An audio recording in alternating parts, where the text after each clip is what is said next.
it going, lads? Marshall here. Welcome back to another review on the channel today. Now, I'm still not feeling 100%, and that is why we're doing post-com. Simple as that. If you guys do like this, so please let me know in the comments. I've got some graphics in this as well, because I thought, you know what, I might as well include the graphics when I'm not in a rush or anything like that. And I've come to realise I'm not going to be in a rush anymore. Dude, rushing content out for reviews, I'm kind of over it.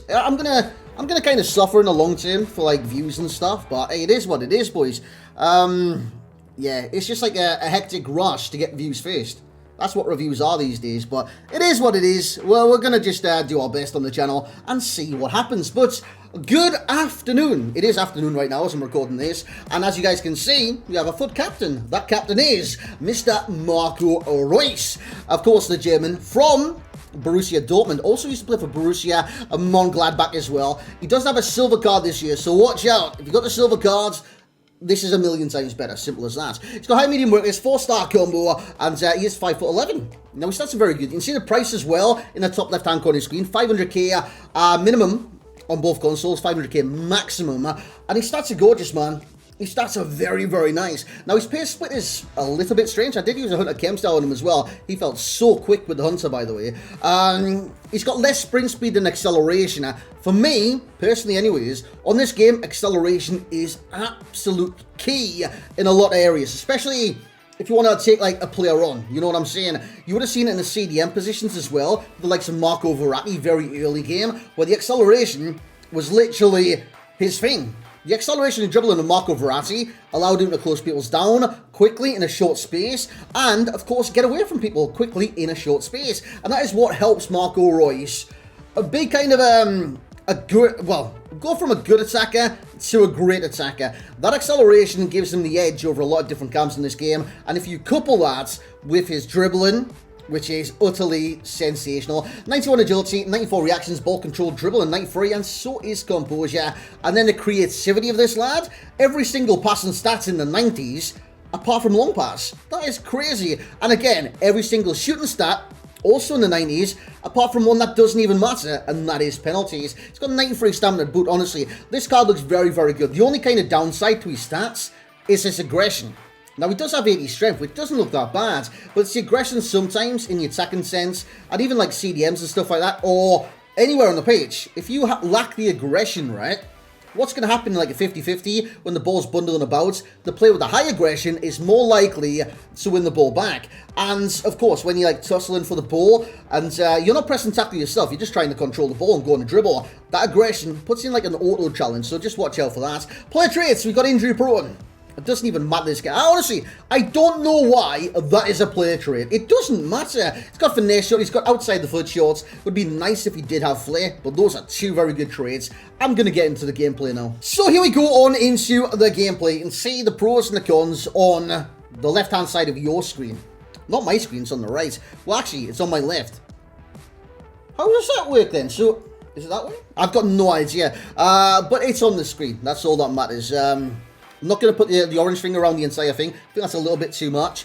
But I'll show you the pros and cons and stuff like that. And we've also got the ratings at the end as well. I thought I might as well bring them back, seeing as like the whole point of not having them in the first place was to increase this, increase that, get them out faster, do this, do that, do the other. And like, it doesn't benefit the channel getting them out faster, because I'm never going to get them out fast enough. You know what I mean? It's just not going to happen, boys. Simple as that. But anyways, Marco Reus. He plays that cam position so well, by the way. In this review, you'll see chances he creates, chances he scores, and chances where he does come very close. Like this, chest control, volley, great save, and by the goalkeeper, very good save as well. And he does this quite a bit, you know, Marco Reus. He's a very good finesse shot taker. You'll see that many times towards the back end of this review. I thought Di Natale was a better finesse shot taker, but Marco Reus is very good as well. And I tried a lot of like power strikes and stuff too. It didn't always come off, but hey, sometimes it did. And his playmaking abilities, you've seen there with Di Natale, who ended up having like the final shots, the one before the final shots, and the one before the final shots. Very creative. He can change almost like defense to attack in about 1.52 seconds. Yeah, I'm that precise, mate. It is very, very efficient with Marco Reus. that isn't. That hit the post, and then the keeper saved it. I was actually nearly crying at that point because I thought that would have been a fantastic goal. Got Jude Bellingham on the ball right now into Mark Noble. Very interesting player is Mark Noble. Go for just the sheer power, mate. If that had gone in, I don't know what I'd do, but I would have said, oh, nice. And the keeper punched it over his own bar for some reason instead of catching it. But, hey, welcome to FIFA 22. Good touch inside there with the right stick. Great effort as well. That was actually going into the back of the net. As you see by his pros and cons, boys, acceleration, it leads the way. Because that, again, is key. You've seen Marco Reus receive the ball midfield numerous times, right? And then what you're seeing from him is that burst of acceleration.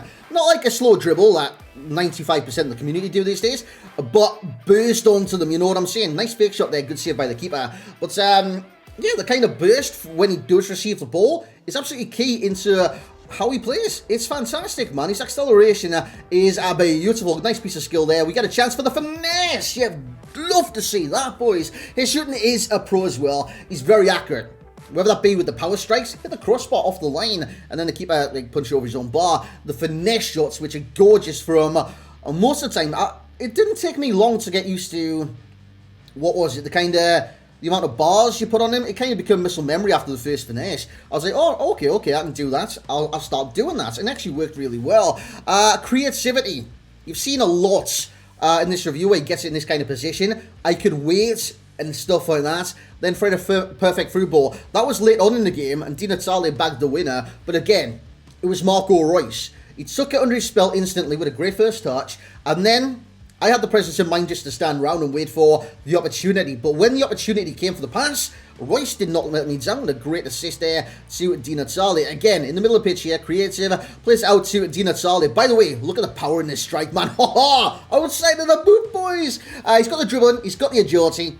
Down to a T. Feels very responsive, by the way. And the 4-star combo. And like I mentioned, kind of when we were looking at his attributes before, the aggression, that's kind of the thing that he lacks. But that is pretty much the only thing that he does lack, as he scores the most difficult chance you will ever see right there on your screen. With that being said, we're going to jump into the summary. Let's get into that. So there we have it then, lads. I didn't jump. I'm sat in the exact same spot. I say I'm going to jump into the summary.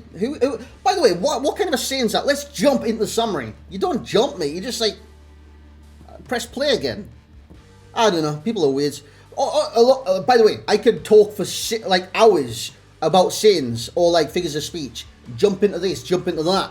Unless it's a swimming pool, nobody's jumping into anything, mate. Simple as that. But anyways, we digress. Marco Reus, fantastic player in this game. I think, again, the thing that's going to come down to people either wanting a Marco Reus or even getting them for your team is going to be the price and the options within the division and the league. Now, the Bundesliga has many talented players. There's no doubt about that. Marco Reus is always one of those that, if he gets a very good version, he's very, very good, you know what I'm saying? But if he doesn't get special cards on FIFA, which has never happened, I don't think, he's going to be standard pretty much all year. Like, he's normal gold, and it's just going to be a card that is just simply fodder. And so would, like, an inform, 2 informs, all informs, actually. Informs these days are simply fodder. This card is spectacular, utterly spectacular. He can create, he can score, he can dribble, his movement is very good with high medium work rates, and he gets into some great positions on the pitch. And like I did say, if you want that player in an important time in like the match or something like that, 95 minutes, you're 2-1 down, you want an equaliser, get Reus on the ball. He can make, or you can make the decisions, but the execution, it is pinpoint. Either the pass, the shots, or whatever you want to do. It is pinpoint and very accurate with Marco Reus, and that is why he's one of those dependable players. You know, on this game, last game, the games before that, you always had the dependable players. What I mean by that is, you put them in a pressing situation and see what happens. But some players you don't have confidence in, like something coming off. And like, let's like compare Reus to, do you know who I'd compare him to, like, as a player? You remember that Nemesha? I think he's in the Bundesliga as well. Nemesha came out in the Bundesliga, right? If I had a chance of Nemesha in front of goal or Marco Reus, who would I be like Mr. Dependable? Who would I have more confidence in basically assisting, scoring, etc., etc.? Marco Reus each and every single time. He is Mr. Dependable, and that is the reason I love this card. Fantastic card for that. So overall rating, I'm going to give Marco Reus, 1 second, boys. It's going to be a 9.5. You see 9.5 right below me. I reckon that's fair. I reckon that's just, and I reckon 9.5 is pretty good for the cards. You can do pretty much everything that you want from a cam, or even an attacker. You could play him centre forwards, striker, ram, lamb, anywhere across the attacking kind of thirds. Anywhere, literally anywhere across there, and he'll do a very, very good job. I think Marco Reus is one of those players that you will count on, and you'll produce the results, basically. Enjoyment will be a 9.6 for myself. I thought he was very, very enjoyable. His finesse, utterly gorgeous. His dribble was sensational, and he felt really, really responsive, which in FIFA 22, well, that is sometimes a bit of a mystery. You don't see it too often. Value for coins. I'm going to say this, boys. I reckon that's sensational value. 500k to 550 for a 93 Marco Reus. That's fantastic, mate. You look at any other game for a Marco Reus of this like stature upon release. You've got to remember, these cards have been out 2 days. Friday, Saturday, it's Sunday, mate. Once, it hasn't even been out 48, wait, has it been 48 hours? I can't, dude, I'm not counting from 6 PM, mate, that's just too many hours. But he's been out pretty much 2 days, and his price is 500k minimum, 550 maximum. For me, I reckon that's good. And for that reason, 9.2. You didn't see that coming, did you? I thought the talking point would be the price. But personally, I reckon he's absolutely smashed it on the price. And he is very, very good. Lads, that's going to be it for the review today. I hope you guys did enjoy. Probably not going to be the only review of today. Like I did say, I'm not streaming or anything like that. I've got gallstone pain. It's like under my right rib, mate. It's like, oh, dude, when I move it hurts, man. But it is what it is. Normally a gallstone pain for me, it lasts like 4 hours and then it's gone. And that's when it kind of becomes inflamed. The pain goes around your back, but the pain's not round my back with this one. So I think it's pressing up against something. And if you guys have a gallstone pain, it is pretty extreme. But thank you very much for watching. Hope you guys have a great day today. A lot of football on the television. I don't know what it's going to do. But yeah, there's a lot of football on as well. Enjoy your day right now. St Mirren 0, Rangers 3. That's on my TV right now. But I think it's Norwich Burnley after this. Anyways, guys, have a great day. We'll catch you in the next one.